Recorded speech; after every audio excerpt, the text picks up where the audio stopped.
Bonjour.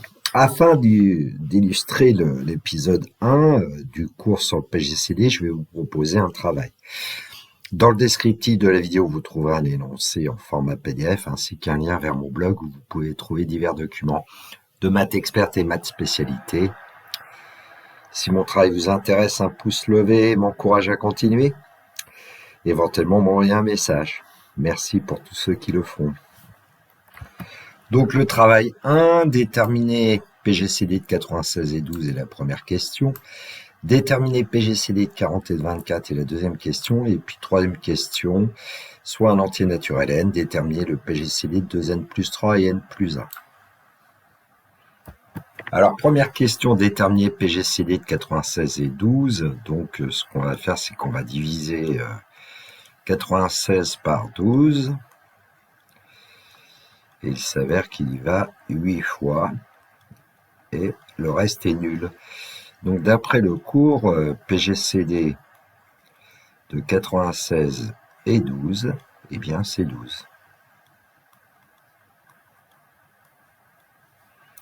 Car 12 divise 96.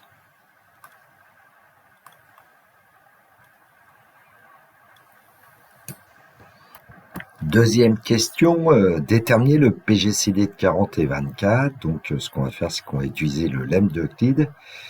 Et donc on va diviser 40 par 24. Il y va une fois, il reste 16. Ensuite, ça nous permet de dire que PGCD de 40 et 24 est égal au PGCD de 24 et 16. Et puis on continue. Donc on va obtenir 24 qu'on doit diviser par 16. Bon, ben, il va une fois, il reste 8. PGCD de 24 et 16 est ainsi égal au PGCD de 16 et 8. Et puis là, on peut constater ensuite que 16, c'est 8 multiplié par 2, il reste 0. Donc en fait, 16 est un multiple de 8. Et donc PGCD de 16 et 8, eh bien c'est 8. Bon, donc on va pouvoir conclure que le PGCD de 40 et de 24 est égal à 8.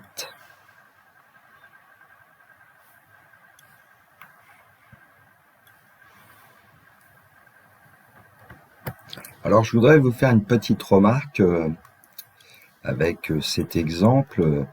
On peut trouver la fraction réductible de 24 sur 40. Il suffit de diviser 24 par 8 et puis diviser 40 par 8. Et on obtient ainsi 3 divisé par 5 qui est la fraction réductible. Alors, si vous écrivez 24 sur 40 égale 3 cinquièmes, on peut remarquer en utilisant un produit en croix que 5 fois 24 est égal à 3 fois 40. Et donc on a ici obtenu à la fois un multiple de 24 et un multiple de 40. Et en fait ce nombre c'est le plus petit commun multiple de 24 et de 40 puisque 3 cinquièmes était la fraction irréductible, c'est-à-dire avec les termes au numérateur du dénominateur les plus petits possibles. Et donc ce nombre c'est 120. Et donc ce qu'on appelle le plus petit commun multiple qui n'est plus vraiment au programme de 40 et 24, ça sera 120.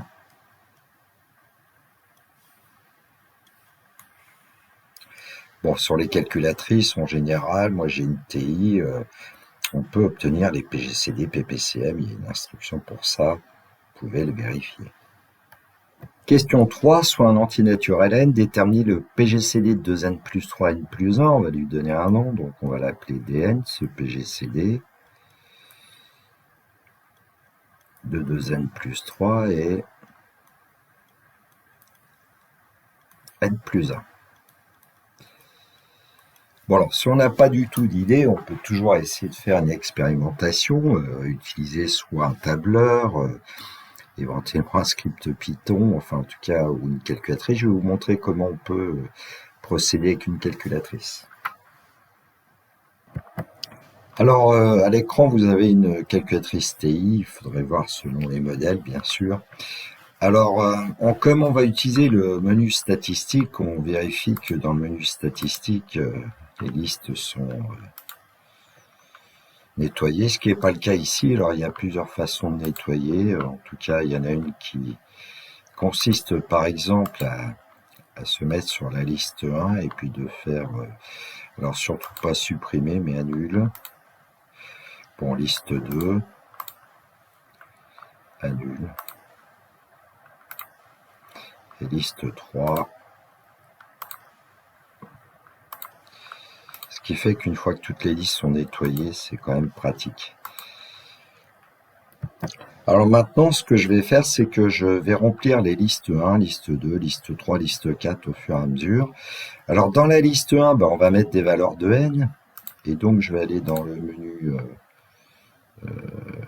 liste, opération, et puis on va choisir la rubrique numéro 5 qui s'appelle suite, qui va nous permettre de fabriquer avec une expression de la variable, je l'appelle en général k, vous pouvez prendre ce que vous voulez a priori, hein. Alpha k, la variable. Début, on va dire qu'on travaille à n égale 0, et puis la fin, par exemple, on peut aller jusqu'à 20. Alors, faut pas prendre un nombre trop grand. Le pas, si on met rien, c'est pas grave, mais sur Casio, je crois qu'il faut absolument le mettre, coller, entrer.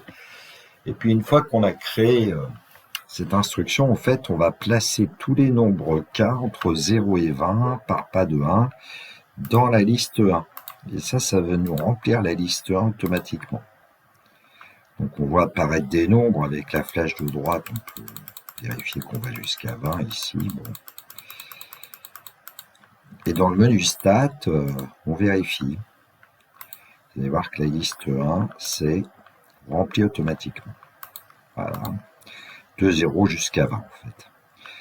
Alors, comment est-ce qu'on va pouvoir travailler avec la liste 2 ? Dans la liste 2, en fait, ce qu'on va lui mettre, c'est le nombre de n plus 3. Et donc, 2n plus 3, on peut dire que c'est 2 fois la liste 1, à laquelle on ajoute 1, et qu'on va stocker dans la liste 2. Ça va nous remplir la liste 2. Avec tous les nombres de la forme...